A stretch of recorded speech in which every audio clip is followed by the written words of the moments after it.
আসসালামু আলাইকুম প্রিয় শিক্ষার্থী, তোমরা কেমন আছো? আশা করি তোমরা বাড়িতে সবাই ভালো আছো এবং নিরাপদে আছো। সপ্তম শ্রেণীর শিক্ষার্থীরা, আমরা বিগত ক্লাসগুলিতে আমরা প্রথম পত্র নিয়ে ক্লাস করেছি। আজ আমরা সেকেন্ড বাংলা দ্বিতীয় পত্র নিয়ে ক্লাস করব। শিক্ষার্থীরা, আজ ফেব্রুয়ারি মাসের প্রথম দিন। ফেব্রুয়ারি মাসকে বলা হয় ভাষার মাস। আমরা বাঙালিরা বীরের জাতি।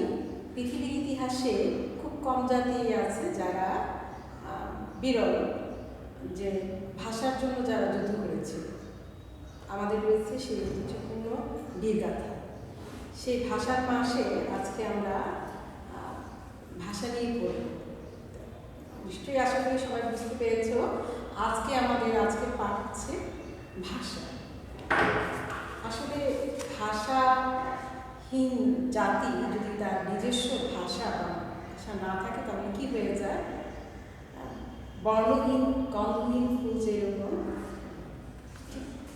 তেমনি মলিন হয়ে যায়। ভাষা ছাড়া তুমি পৃথিবীর যে ভাষায় খুব পাণ্ডিত্য অর্জন করো না কেন, কিন্তু নিজের ভাষা মানে যার যার মাতৃভাষা যদি কথা বলতে না পারো, তোমার কাছে কিন্তু তুমি তোমার মনের ভাবটাকে সেভাবে প্রকাশ করতে পারবে না, তোমার আবেগকে তুমি সেভাবে প্রকাশ করতে পারবে না। একমাত্র মাতৃভাষাই তোমার আবেগকে তুমি সম্পূর্ণরূপে প্রকাশ করতে পারবে।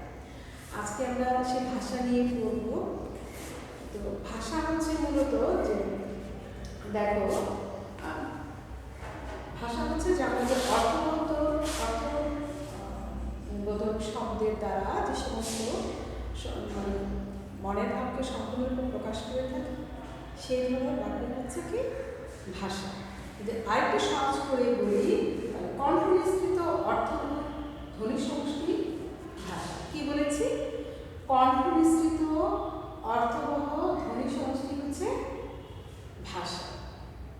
তো বাঙালি জাতি বা বাংলা ভাষা আসলে অনেক রয়েছে, অনেক পুরনো ইতিহাস। বাংলা ভাষার যদি ভাষার শব্দগুলিকে আমরা বিভাগ করতে চাই, তাহলে অর্থভাবে কি 5টি ভাগে ভাগ করা যায় শব্দগুলিকে। সেটা আমরা আগে জানবো। আজকে প্রথমে আমরা ভাষার বৈশিষ্ট্যগুলি সম্পর্কে একটু জানব।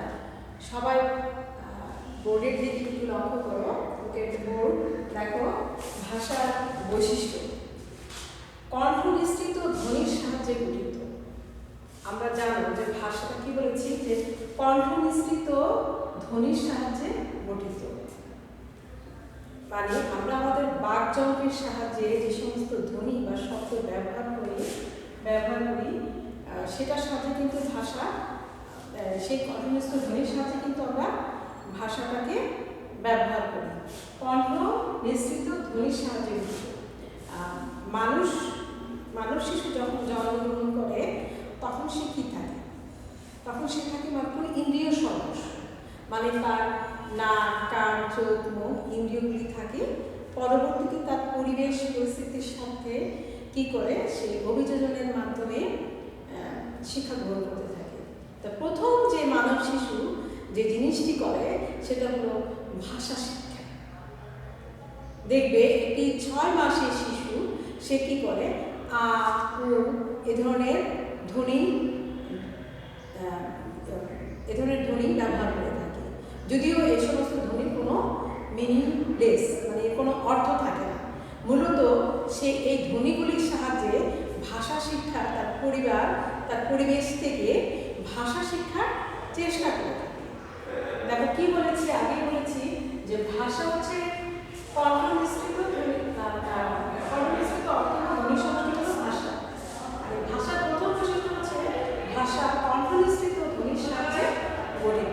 মানে কণ্ঠ থেকে পৃথক হয়ে যে সমস্ত ধ্বনি ব্যবহৃত হয়, সেই ধ্বনি ব্যবহার করে ভাষার সৃষ্টি। তারপরে আমরা সেকেন্ড বৈশিষ্ট্যে যাব। দেখো, ভাষার অর্থতত্ত্বতা গুণবিদ্যমান। এই যে ধ্বনি ব্যবহৃত হলো, এই ধ্বনিগুলো যে আগে বলেছি, শিশু যখন শব্দ করে সেটা কি থাকে, মিনিংলেস থাকে, মানে অর্থ থাকে না। কিন্তু পরবর্তীতে এই বা এই যে শব্দ বায়ের সাথে বা জড়িয়ে কি হয়ে গেল, বাবা, মা, মা, মা তো মাই, আবার মাকে মা ডাকি, মার সাথে মা, মা কি হয়ে গেল, মামা হয়ে গেল। সেরকম এই ধ্বনির সাথে কি হলো, একটার সাথে একটা ধ্বনির সাথে আরেকটা ধ্বনি জুড়ে, অর্থ বোধক ধ্বনি জুড়ে আমরা কি করি, ভাষা ব্যবহার করে থাকি। দেখো এই ভাষার অর্থ গুণ বিদ্যমান থাকে, মানে অর্থ থাকে। আমি যে ধ্বনিটা ব্যবহার করছি তার একটি অর্থ থাকে, এটাই হচ্ছে ভাষার অর্থতন্ত্রতা গুণ বিদ্যমান। নেক্সট আছে দেখো, ভাষা একটি বিশেষ সম্প্রদায়ের মধ্যে প্রচলিত ও ব্যবহৃত। আবারও বলি, ভাষা একটি বিশেষ সম্প্রদায়ের মধ্যে প্রচলিত ও ব্যবহৃত। বিশেষ সম্প্রদায় মানে কি, এক একটা জাতির এক একটা ভাষা। যেমন আমরা বাঙালি জাতি, আমাদের ভাষা হচ্ছে বাংলা, ইংরেজ জাতির ভাষা হচ্ছে ইংরেজি, ফ্রান্সের যারা আছে তারা ফরাসি জাতির ভাষা হচ্ছে ফ্রেঞ্চ।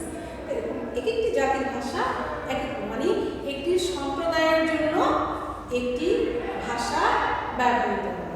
একটু যদি আমাদেরকে বলি তাহলে দেখো, মানব সভ্যতার বিকাশে ভাষার ভূমিকা অপরিসীম।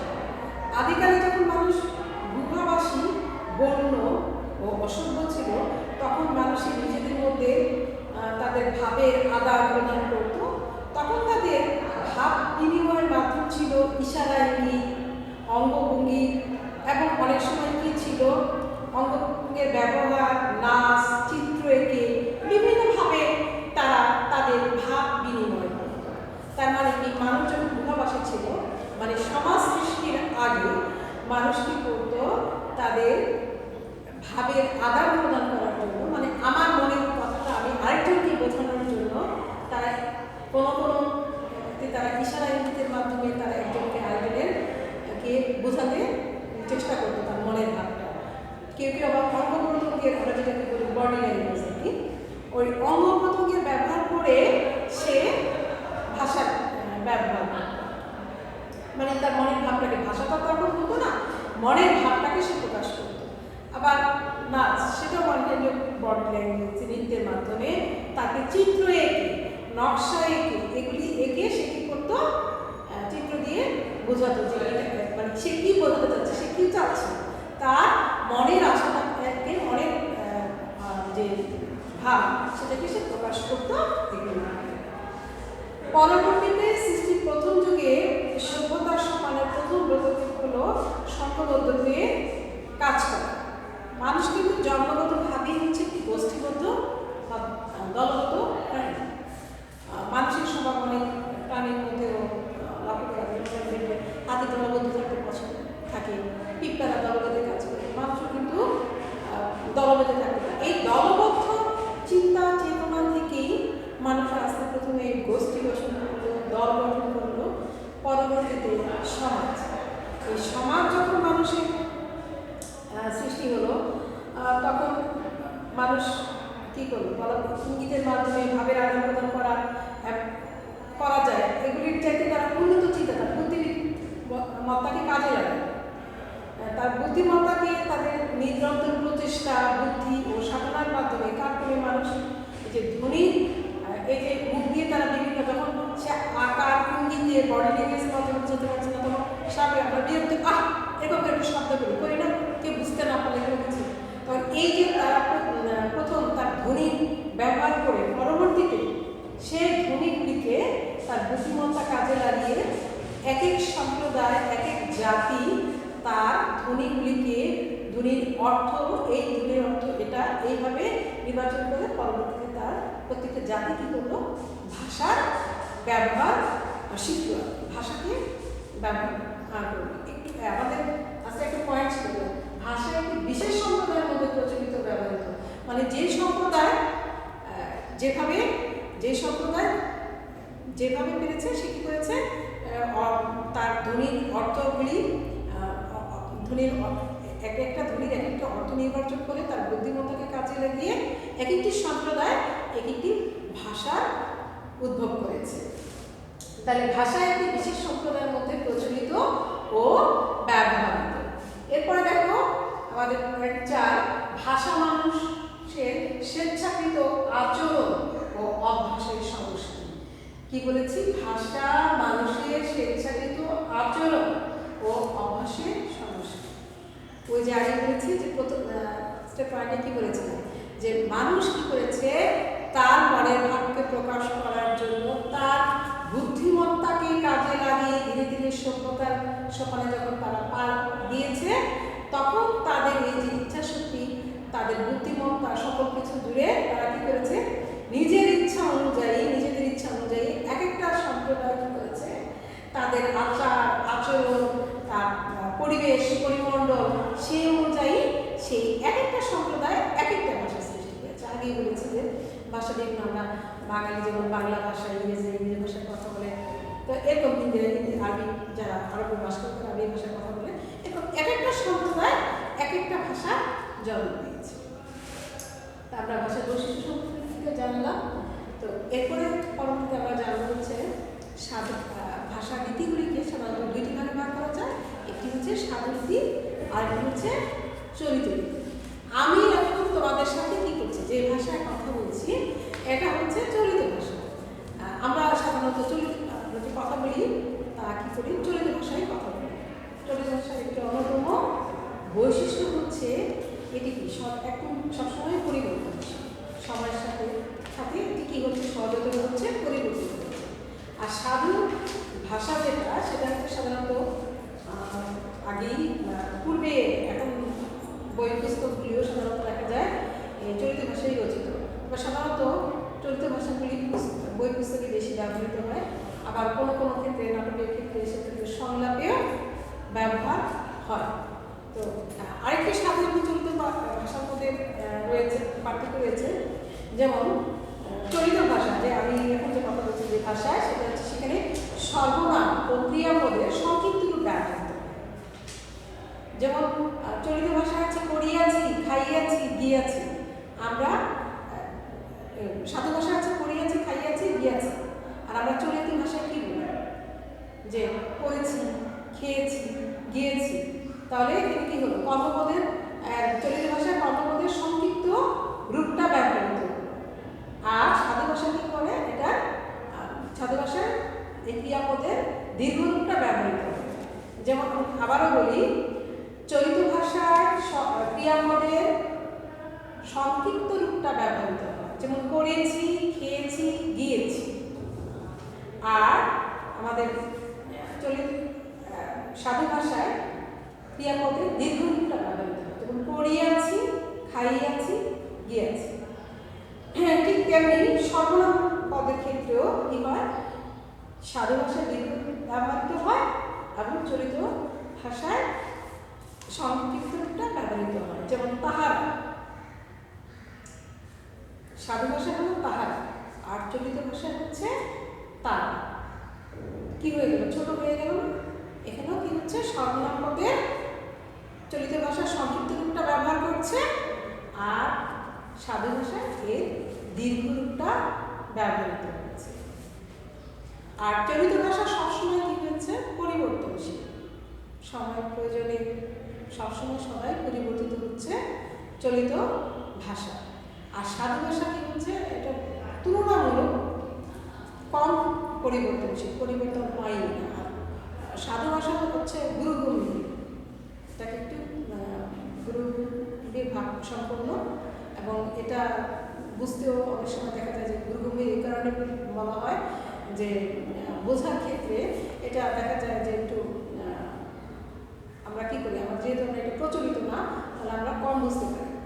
আর আমাদের চলিত ভাষাটা আমরা খুব সহজে চট করেই, কারণ এটা হচ্ছে আমার মুখের ভাষা, সবসময় বলছি, এটাকে আমরা বুঝতে চট করে বুঝে ফেলি। আর চলিত ভাষা হচ্ছে আধুনিক, আগে বলছি পরিবর্তনশীল এবং আধুনিক। আর সাধু ভাষা হচ্ছে একটি প্রাচীন ভাষা। আশা করি এতক্ষণে তোমরা সাধু এবং চলিত ভাষার পার্থক্যটা খুব ভালোভাবেই বুঝতে পেরেছ। আমি যদি আবার একটু বলি, তাহলে বলবো হচ্ছে যে মূল পার্থক্য হচ্ছে সাধু ও চলিতের ক্ষেত্রে সর্বনাম ক্রিয়াপদের কি করা হয়, দীর্ঘরূপ ব্যবহৃত হয় সাধু ভাষায়, আর চলিত ভাষায় কি করা হয়, সংক্ষিপ্ত রূপটা ব্যবহৃত হয়। আমি তোমাদের একটু বোর্ডের দিকে তোমরা একটু লক্ষ্য করো, সাধু চলিত কিছু আমি সহজ রূপগুলি তোমাদের একটু বলেছি। এখন এখানে একটু দেখো, প্রথমে হচ্ছে করিব, চলিত ভাষায় হয়ে গেছে করব। সাধু ভাষা ছিল তাহার, চলিত ভাষা হয়ে গেছে তার।